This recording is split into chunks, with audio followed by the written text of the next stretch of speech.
जब जब पान खाने जाता हूँ तुम्हारी ही याद आती है। कुछ भी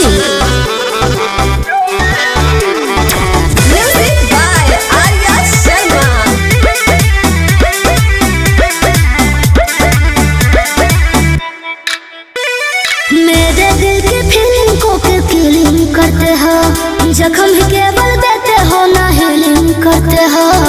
अरे जख्म देने का काम तुम्हारा है।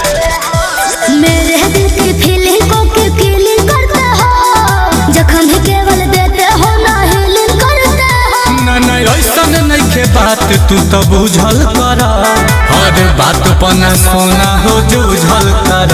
ऐसे मुझको करो अनसुना नहीं, दिल लगाओ चुना नहीं baby, दिल लगाओ चुना नहीं।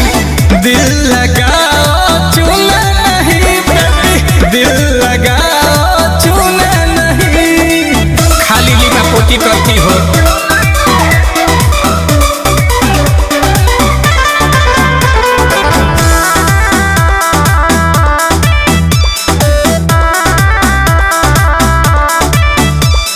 जब भी कुछ भी बोलो तो कर देते बहाना, सॉरी बेबी कहने का आदत है पुराना। अरे जब भी कुछ भी बोलो तो कर देते बहाना, सॉरी बेबी कहने का आदत है पुराना। एक बतिया के जिद काहे करता रो, अपन बाबू नील कमल से झगड़ता रो।